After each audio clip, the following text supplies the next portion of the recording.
আল্লাহর ক্ষমা পাওয়ার স্পেশালি বেসিকগতভাবে 6টা উপায় আছে আল্লাহর ক্ষমা পাওয়ার। তার মধ্যে একটা উপায় হলো আল্লাহর ক্ষমা পাওয়ার জন্য আপনার ঈমান এবং আমল লাগবে।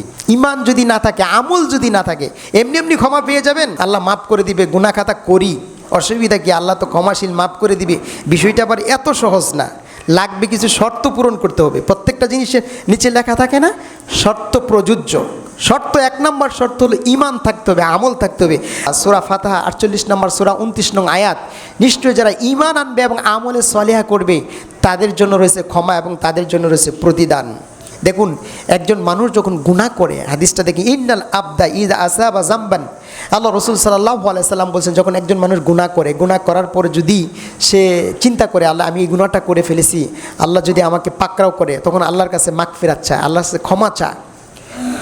তখন আল্লাহ রাব্বুল আলামিন বলেন যে এই যে আমার বান্দাটা আমার কাছে ক্ষমা চাইলো, সে কি জানে যে তার একজন রব আছে, তার একজন মাবুদ আছে যে তার গুনার জন্য তাকে পাকড়াও করতে পারে অথবা তাকে মাফ করেও দিতে পারে?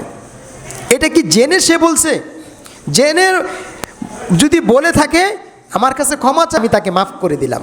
এবার লোকটা আবার এইভাবে চলতে চলতে আবার দ্বিতীয় দিন গুনাহ করছে। আবার গুনাহ করার পরে বলছে আল্লাহ তুমি আমাকে ক্ষমা করে দাও। তখন আল্লাহ রাব্বুল আলামিন বলছেন যে বান্দা কি জানে যে তার একজন রব আছে, তাকে মাফ করে দিতে পারে তার গুনাহ, অথবা গুনার মাপের জন্য তাকে, গুনার জন্য তাকে পাকড়াও করতে পারে? এই যে তার একটা জানা মনের ভিতরে আকাঙ্ক্ষা, আপনি গুনাহ করছেন, গুনাহ খাতার পরে আপনার একটা আকাঙ্ক্ষা যে আল্লাহ আমাকে যদি পাকড়াও করে, আল্লাহ আমার সব গুনাহ মাফ করতে পারে, এই যে মনের একটা আশা নিয়ে যদি আল্লাহর কাছে বলেন আল্লাহ আমি তো গুনাহ করে ফেলেছি, আল্লাহ তুমি মাফ করে দাও, আল্লাহ বলেন বান্দা তোমাকে আমি মাফ করে দিলাম। হাদিসটা হলো বুখারীতে 7507 নম্বর হাদিস। আল্লাহর ক্ষমাটা কত আমাদের জন্য আল্লাহ সুবহানাহু ওয়া তাআলা সহজ করে দিয়েছেন। সম্মানিত উপস্থিতি, 99 জন মানুষ হত্যা করেছে একজন লোক।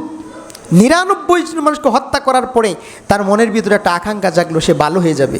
সে একজন বুজুর্গের কাছে গেছে, মানে একজন ধর্মগুরুর কাছে গেছে, গিয়ে জিজ্ঞেস করছে যে আমি ভালো হয়ে যেতে চাই। তখন সে বলছে পাদ্রী, মানে সাধারণ আবেদ মানুষের কাছে গেছে। যাওয়ার পরে বলছে তুমি 99টা অপরাধ করছো, তোমার বাঁচার কোনো পথ নাই।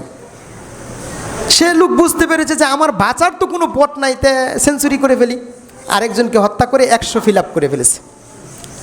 দেখেন, তারপরেও কিন্তু তার ভিতরে একটা আকাঙ্ক্ষা, এই যে ভালো হইতে হবে, তার ভিতরে যে একটা নিয়ত আকাঙ্ক্ষা, এটার কারণে কি আরেকজন আলেমের কাছে জিজ্ঞেস করছে যে আমি ভালো হয়ে যেতে চাই, আমার ভালো হওয়ার কোনো পথ আছে কিনা। তখন বললো যে ঠিক আছে, তোমার ভালো হওয়ার পথ আছে, তুমি এই গ্রামটা ছেড়ে অন্য গ্রামে চলে যাও। তো লোকটা ওই গ্রামে চলে যাচ্ছে, প্রতিমধ্যে রাস্তাতে তার মৃত্যু হয়ে গেল। এখন লোকটা জান্নাতি না জাহান্নামী, এই ফয়সালা কে দিবে? কারণ সে তো তওবা করার সুযোগ পায় নাই, মাত্র যাচ্ছে। হাদিসে আসছে আল্লাহ সুবহানাহু ওয়া তাআলা ওই উপর থেকে ওহী করে দিলেন, নির্দেশ দিলেন ওই যে গ্রামের দিকে যাচ্ছে ওই গ্রামটা যেন ছোট হয়ে যায়, মানে কাছাকাছি চলে আসে, এই ব্যক্তির কাছাকাছি চলে আসে। আর যে গ্রাম থেকে যাচ্ছে ওই গ্রামটা যেন বড় হয়ে যায়। তখন ডিস্টেন্সটা, দূরত্বটা মাপা হলো যে গ্রামের দিকে যাচ্ছে ওটার দূরত্ব কম। তখন ফেরেশতা, একদল ফেরেশতা এসে সিদ্ধান্ত দিলেন এই লোকটা জান্নাতি মানুষ হিসেবে গণ্য হবে। সুবহানাল্লাহ। আপনি চিন্তা করতে পারেন, আল্লাহ ওহী করলেন, আল্লাহ নির্দেশ দিলেন ওই সামনের গ্রামকে যে তুমি সংকীর্ণ হয়ে যাও। গ্রাম জড় পদার্থ, আল্লাহর নির্দেশ পালনার্থে সে কি হইল? ছোট হয়ে গেল।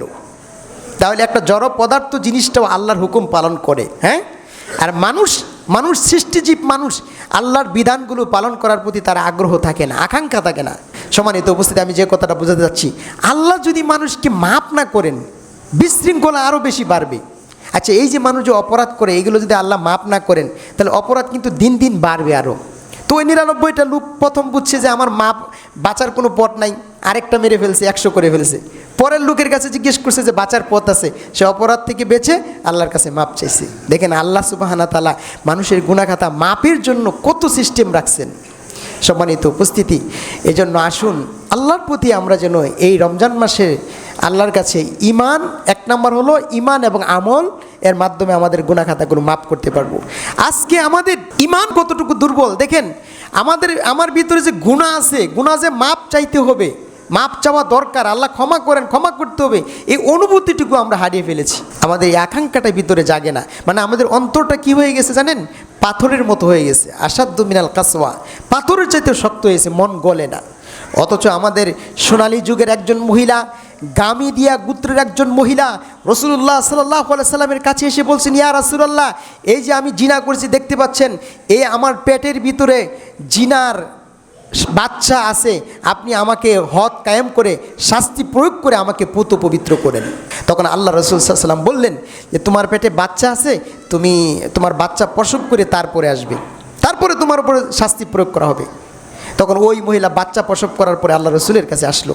আসার পরে আল্লাহ রসুল ফিরিয়ে দিলেন যে না, এখন না, তোমার বাচ্চা যখন বড় হবে, দুধ ছাড়বে, বাইরের খাবার খাবে, তখন তুমি আসবে, তারপরে তোমার জিনার শাস্তি তোমার উপর প্রয়োগ করা হবে।